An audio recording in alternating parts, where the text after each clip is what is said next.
चलिए इस वीडियो को एक कहानी की मदद से शुरू करते हैं। आशा करते हैं कि ये कहानी आपको ज़िंदगी भर याद रहेगी। गुरुकुल में अक्सर गुरुदेव अपने शिष्यों को पढ़ाया करते थे, ज्ञान, अर्थशास्त्र और हर चीज़ की शिक्षा दिया करते थे। लेकिन उनके शिष्य में एक ऐसा लड़का था जो बहुत ही कमज़ोर था। बाकी सारे शिष्य उसे कमज़ोर कहकर उसे चिढ़ाते थे, उसका मजाक बनाते थे।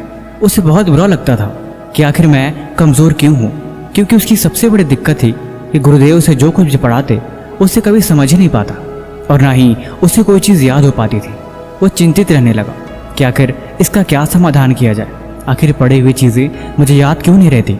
कोई भी बात गुरुदेव हमें समझाते हैं मैं वो भी भूल जाता हूँ। क्या सच में मैं मानसिक रूप से कमज़ोर हूँ या बात ही कुछ और है। धीरे धीरे वक्त बदलता गया, काफ़ी साल गुजर गए। उसकी हालत ऐसी ही रही। एक दिन जंगल के बीचों बीच खड़ा होकर वो कुछ सोच रहा था।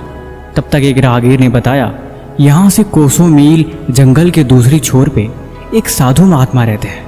उनके अंदर इतनी जादुई शक्ति है कि वो किसी भी चीज़ को ठीक कर सकते हैं। लोग कहते हैं कि उनके पास दिव्य शक्तियाँ हैं, जिस दिव्य शक्तियों की मदद से वो सब कुछ जान लेते हैं। फिर क्या था, इतना सुनते ही वो शिष्य सुबह होते ही निकल पड़ा। निकलते निकलते शाम हो गई। भूख प्यासे बेचारा तड़पने लगा। लेकिन शाम होते होते मीलों दूर सफ़र करके गुरुदेव की कुटिया तक पहुंचा। बेचारा इतना थक गया था, एक कदम भी चलने की उसके अंदर हिम्मत नहीं थी। शाम के बाद गुरुदेव से मुलाकात हुई। उसने हाथ जोड़कर गुरुदेव से प्रार्थना किया कि मैंने आपके बारे में किसी इंसान से सुना है। वो कह रहा था कि आपके अंदर कोई दिव्य शक्ति है, आप सब कुछ जान लेते हो। फिर आपको पता लग ही गया होगा कि मैं आखिर क्यों आया हूँ। अगर आप जान गए हैं तो कृपा करके इसका समाधान बताइए कि आखिर मैं इतना मानसिक रूप से कमज़ोर क्यों हूँ। आखिर मुझे कोई भी चीज़ याद क्यों नहीं रहती।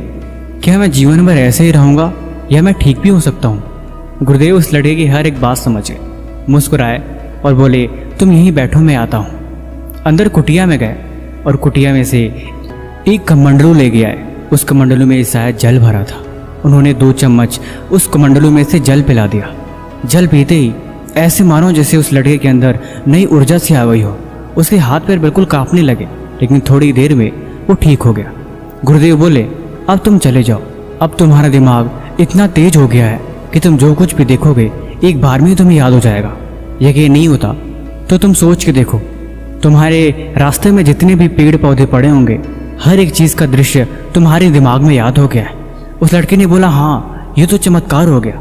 मुझे याद हो गया कि रास्ते में मैं किस तरह से आया हूँ और रास्ते में एक बड़ा सा पेड़ था, एक छोटी सी खाई भी थी। मुझे सब कुछ याद हो गया। गुरुजी धन्यवाद, आपने तो मेरी ज़िंदगी बदल दी। गुरुदेव ने बोला, अब तुम जाओ, लेकिन अब से जिस चीज़ को भी तुम्हें याद करना हो, तुम कोई भी काम करना, उस काम में अपना मन लगा देना, ऐसे जैसे तुम खो गए हो। हर एक चीज़ को ध्यान के साथ पढ़ना, देखना तुम्हें हर चीज़ याद हो जाएगी। वो लड़का चुपचाप गुरुजी का धन्यवाद करते हुए चला गया। उसके साथ सच में चमत्कार हो गया। वो जिस चीज़ को भी पढ़ता उसे याद हो जाती। अब उसका दिमाग पहले जैसे नहीं रहा। ऐसे मानो जैसे कि उस पानी ने उस लड़के के अंदर नई ऊर्जा डाल दी हो। सालों बीत गए। अब वो लड़का एक विद्वान बन गया। वर्षों बाद जब उस जंगल से जा रहा था, तब तक उसे गुरुदेव का कुटिया दिखाई दिया।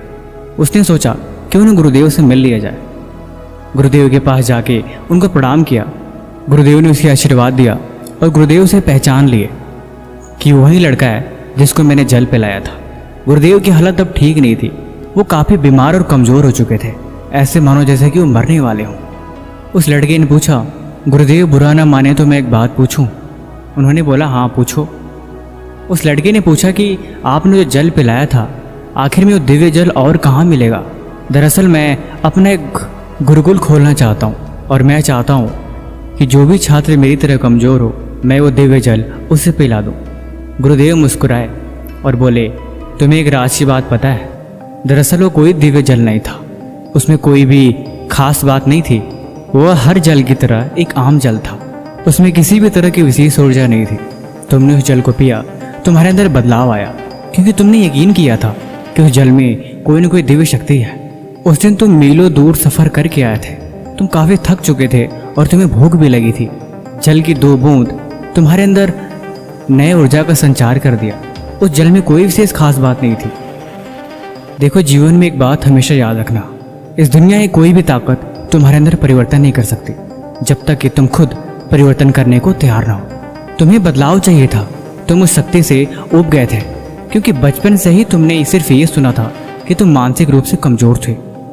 लेकिन ऐसी कुछ बात नहीं थी, तुम्हारे अंदर कोई कमज़ोरी नहीं थी। तुमने उनकी बातों पे यकीन कर लिया था, इसलिए तुम जो कुछ भी पढ़ते तुम्हें ऐसा लगता है कि तुम तो कमज़ोर हो। तुम्हारा दिमाग तो किसी भी चीज़ को याद कर ही नहीं सकता, और यही सोच तुम्हें और कमज़ोर बना रही थी। लेकिन जल की बूंदों ने तुम्हें यकीन दिलाया कि तुम्हारे अंदर एक दिव्य ऊर्जा है, और उसी ऊर्जा के यकीन ने तुम्हें कामयाब बना दिया। वर्षों पहले मैं भी तुम्हारी तरह बहुत ही नादान था। मेरी सबसे बड़ी दिक्कत थी कि मेरी आंखों से दिखाई नहीं देती थी। तब एक महात्मा यहाँ रहते थे जिन्होंने मेरी आंखों में 2 बूंद जल की डाली, जिसकी वजह से मुझे साफ दिखाई देने लगा। देखो मेरी आंखें आज भी कमज़ोर है, लेकिन ये बात सच थी कि मैं चीज़ों को पढ़ नहीं पाता था। लेकिन उस जल की बूंद ने मुझे उनमें ही पढ़ने की शक्ति दे दी कि मेरी उन्हीं कमज़ोर आंखों से मुझे जितना भी दिखता मैंने उतने से ही पढ़ना शुरू किया, और उसी यकीन ने मेरी ज़िंदगी बदल ली। अब मैं मरने वाला हूँ, इसीलिए जल का कमंडलू तुम रखो।